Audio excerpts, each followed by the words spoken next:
लालू परिवार पर जिस तरीके से जो आरोप लगते हैं कि जंगल राज की स्थापना जो है वो लालू सरकार में हुई थी, जाहिर सी बात है बीमा भारती की जो छवि है वो बाहुबली के तौर पर देखी जाती है और इसका नुकसान मुझे लगता है जरूर मिल रहा होगा। राजद की जो ये हार कहीं ना कहीं रुपौली की सीट से हुई है, ये कहीं ना कहीं अब आप देखिए जो चुनाव का जो पूरा समीकरण है बिहार के 2025 के विधानसभा चुनाव के मद्देनजर वो कहीं ना कहीं बदलती नजर आएगी, क्योंकि पप्पू यादव आप याद करें कांग्रेस में पहले कहीं ना कहीं शामिल थे और कांग्रेस ने उनको आप देखें तवज्जो नहीं दी, तो वो निर्दलीय चुनावी मैदान में उतरे निर्दलीय चुनावी मैदान में उतरने के बाद भी जीत दर्ज करी। उस वक्त बीमा भारती कहां थी, ये बड़ा सवाल कहीं ना कहीं खड़ा होता है। क्योंकि नमस्कार, मैं शालिनी, स्वागत है आपका हमारे खास प्रोग्राम 2024 का महासंग्राम। सांसद बनने के चक्कर में विधायकी का पद भी हाथ से निकल गया। जी हाँ, यहाँ पर हम बात कर रहे हैं बीमा भारती की, जो रुपौली से जेडीयू के चुनाव चिन्ह पर यहाँ पर विधायिका थी, लेकिन उन्होंने इस्तीफा दे दिया और इस्तीफा देने के बाद रुपौली की विधानसभा सीट पर उपचुनाव हुआ। 10 तारीख को वोटिंग हुई और 13 जुलाई को नतीजा सामने आ गया और नतीजे ये रहे कि बीमा भारती को रुपौली से भी हाथ धोना पड़ गया। देखा गया कि यहाँ पर जब मतगणना हो रही थी तो बीमा भारती पूरी तरीके से पिछड़ती हुई दिखाई दी। रुपौली पर जो चुनाव था वो त्रिकोणीय था, ऐसे में कलाधार मैदान में थे जेडीयू के ओर से और निर्दलीय के तौर पर शंकर सिंह मैदान में थे और यहाँ पर जिन्होंने जीत हासिल की है वो है शंकर सिंह। आपको बता दें कि जेडीयू और आरजेडी पर अब कहीं ना कहीं जो जनता है वो भरोसा नहीं जता पा रही है, जिसके कारण ये देखा गया कि बीमा भारती की भी हार हुई और कलाधार की भी। अब ऐसे में देखना होगा कि क्या बिहार की जो जनता है वो बदलाव चाह रही है, वो चाह रही है कि आरजेडी और जेडीयू के अलावा एक नई पार्टी को यहाँ पर मौका दिया जाए, जिसको लेकर पप्पू यादव भी बयान दे देते हैं और सीधा कह देते हैं कि कांग्रेस के पास एक बढ़िया मौका है और ऐसे में कांग्रेस बिहार को साध सकती है। आज इस पूरे मुद्दे पर चर्चा करेंगे। मेरे साथ मेरे सहयोगी सिराज मौजूद हैं। सिराज, न्यूज रूम में हम मौजूद हैं और यहाँ पर तमाम सवाल करे जाएंगे आज इस मुद्दे को लेकर कि बीमा भारती जो सांसद बनना चाह रही थी और सांसद के तौर पर यहाँ आरजेडी के ओर से पूर्णिया पर मैदान में उतरी, लेकिन हार का सामना करना पड़ा। पप्पू यादव उनके खिलाफ मैदान में थे। उसके बाद अब ये देखा गया कि रुपौली से जो लगातार 5 बार की विधायिका रह चुकी है, आखिरकार कौन सा कारण हो सकता है जिस कारण से इस बार वो ये चुनाव हार गई। जी देखिए, बीमा भारती की हार ये सिर्फ बीमा भारती की हार नहीं है बल्कि पूरे आरजेडी पार्टी की हार है। जाहिर सी बात है कि लोकसभा चुनाव में जिस तरीके से बीमा भारती ने कहीं ना कहीं जो चुनावी हिंकार भरा था पप्पू यादव के खिलाफ, वो दाव जो है पूरी तरीके से उल्टा पड़ता हुआ नजर आया और लालू परिवार पर जिस तरीके से जो आरोप लगते हैं कि जंगल राज की स्थापना जो है वो लालू सरकार में हुई थी, जाहिर सी बात है बीमा भारती की जो छवि है वो बाहुबली के तौर पर देखी जाती है और इसका नुकसान मुझे लगता है जरूर मिल रहा होगा। और जिस तरीके से बीमा भारती की हार हुई है, करीब 30,000 उनको वोट मिले थे, 30,000 से कुछ अधिक वोट मिले थे और वहीं देखें जो निर्दलीय थे शंकर सिंह, जो निर्दलीय प्रत्याशी थे, वो कहीं ना कहीं जीत दर्ज करते हैं, 67,000 कुछ वोट उनको मिलते हैं। तो तीसरे नंबर पर रही थी बीमा भारती। तो मुझे लगता है कि आरजेडी अब बिहार में जिस तरीके से उसका जो जनाधार है वो गिरता हुआ नजर आ रहा है, मुझे लगता है इसको चिंतन मंथन करने की जरूरत है और जाहिर सी बात है कि बिहार विधानसभा चुनाव जो है अब नजदीक है और ऐसे में आरजेडी को कहीं ना कहीं एक नए विकल्प के तौर पर जो है नए चेहरों की तलाश करनी होगी। पप्पू यादव के खिलाफ जिस तरीके से तेजस्वी यादव ने जो लोकसभा चुनाव के दौरान बयान दिया था कि आप हमें वोट नहीं देंगे तो आप एनडीए को दे दीजिए लेकिन पप्पू यादव को मत दीजिए, तो मुझे लगता है इन तमाम चीज़ों का प्रभाव जो है वो चुनाव में देखने को मिला है और इसी वजह से बीमा भारती को भी कहीं ना कहीं हार का सामना करना पड़ा है।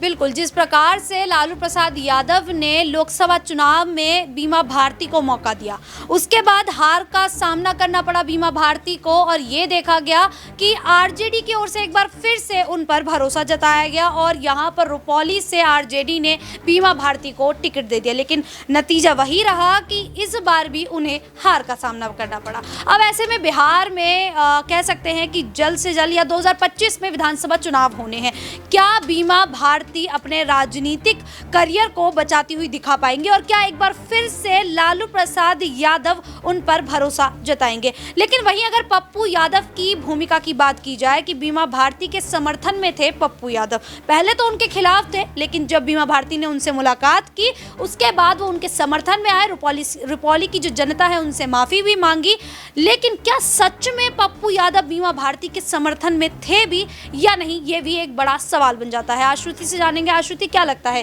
कि पप्पू यादव जो पहले कह रहे थे कि वो बीमा भारती का समर्थन नहीं करेंगे क्योंकि जो रुपौली सीट है वो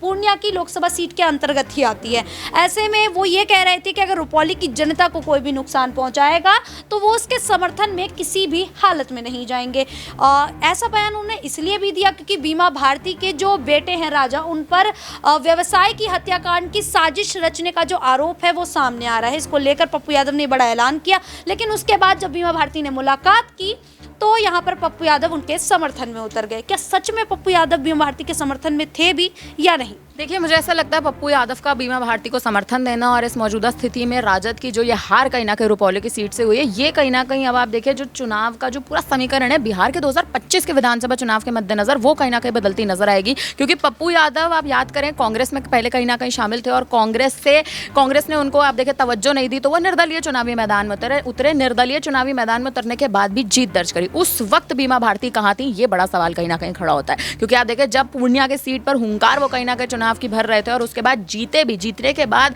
आप देखें जिस हिसाब से कहीं ना कहीं चुनाव में जीत दर्ज करने के बाद तो वो सक्रिय हो गए, लेकिन सक्रिय होने के बाद अब उपचुनाव में बीमा भारती को उतारना और बीमा भारती के समर्थन में पप्पू यादव का जाना, मुझे लगता है कहीं ना कहीं राजद के खिलाफ एक रणनीति आने वाले समय में बनाते नजर आ सकते हैं। क्योंकि बीमा भारती पर राजद ने भरोसा तो जरूर किया था, लेकिन कहीं ना कहीं अब पप्पू यादव, मुझे ऐसा लगता है, सेंधमारी कर सकते हैं और इसी के चलते बीमा भारती को समर्थन भी कहीं ना कहीं देते नजर आ रहे हैं। आप देखें बिहार में 2025 में विधानसभा चुनाव होने वाले हैं। 2025 के विधानसभा चुनाव के लिए पप्पू यादव क्या रणनीति बनाएंगे, ये आपका एक बहुत बड़ा सवाल कहीं ना कहीं खड़ा होता है। क्योंकि बीमा भारती का हारना ना केवल बीमा भारती की हार है, उनके राजनीतिक करियर में बड़ी हार है, बल्कि आप देखें बिहार में विधानसभा चुनाव से पहले जो ये हार उनको मिली है, ये कहीं ना कहीं तमाम सवाल खड़े करती है राजद पर, लालू यादव की रणनीति पर, तेजस्वी यादव पर। क्योंकि उनका ये साफ तौर पर कहना कि हम बीमा भारती पर भरोसा कर रहे हैं, परिवार पर भरोसा कर रहे हैं, तो कहीं ना कहीं बीमा भारती जीत भी दर्ज करेंगे। लेकिन इस बार उनकी हार और पप्पू यादव का उनका समर्थन देना, देखिए बड़ी सेंधमारी आने वाले समय में बिल्कुल हो सकती है। शालिनी, बिल्कुल आने वाले समय में ये देखना होगा कि आखिरकार बिहार में क्या कुछ होगा। क्योंकि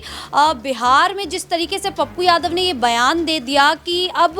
जो जनता है बिहार की वो ना ही आरजेडी को चाहती है दोबारा और ना ही जेडीयू को, ऐसे में एक बड़ा सवाल ये भी खड़ा हो जाता है, क्या नीतीश कुमार की यहाँ पर जो भूमिका है बिहार में सीएम के तौर पर, क्या वो भूमिका भी खत्म होती दिखाई देगी? इस सवाल पर माही से जानने की कोशिश करेंगे। माही, क्या लगता है कि बिहार में जिस तरीके से पप्पू यादव ने ये कहा कि जो जनता है अब बिहार की वो ना ही आरजेडी को पसंद कर रही है और ना ही जेडीयू को, और ऐसे में बिहार के जो सीएम है नीतीश कुमार,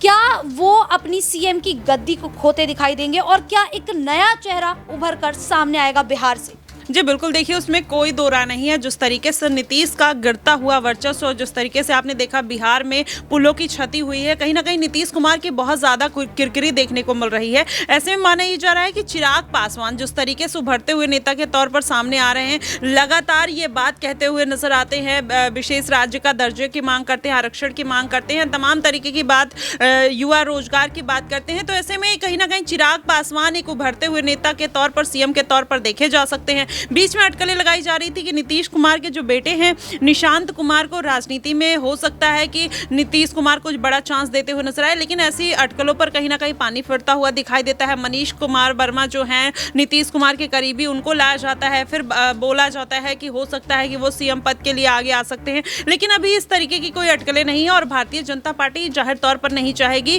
कि इन चेहरों में से किसी को आगे लाया जाए, जिसमें चिराग पासवान एक प्रबल दावेदार के रूप में आने वाले दिनों में नीतीश कुमार के एक ऑप्शन के तौर पर देखे जा सकते हैं। ऐसे में चिराग पासवान का बढ़ता हुआ जनाधार, इस बार 5 सीटों पर उनका जीत दर्ज करना, कहीं ना कहीं ये बात साबित करता है कि वो कहीं ना कहीं एक युवा चेहरे के तौर पर सीएम के पद के रूप में भी आने वाले दिनों में देखे जा सकते हैं।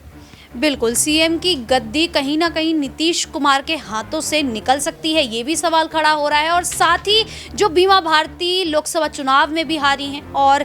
रुपौली पर विधानसभा के जो उपचुनाव हुए उसमें भी उन्हें हार का सामना करना पड़ा है। क्या ऐसे में अब विधानसभा चुनाव में लालू प्रसाद यादव एक बार फिर से बीमा भारती पर भरोसा जताएंगे? क्या एक बार फिर से बीमा भारती को विधानसभा चुनाव में टिकट दिया जाएगा या नहीं? ये बड़ा सवाल है और ये आने वाले समय में ही इसका जवाब मिलता दिखाई देगा। फिलहाल के लिए इतना ही। इसी प्रकार की देश दुनिया से जुड़ी खबरों के लिए देखते रहिए नेक्स्ट 9 न्यूज़।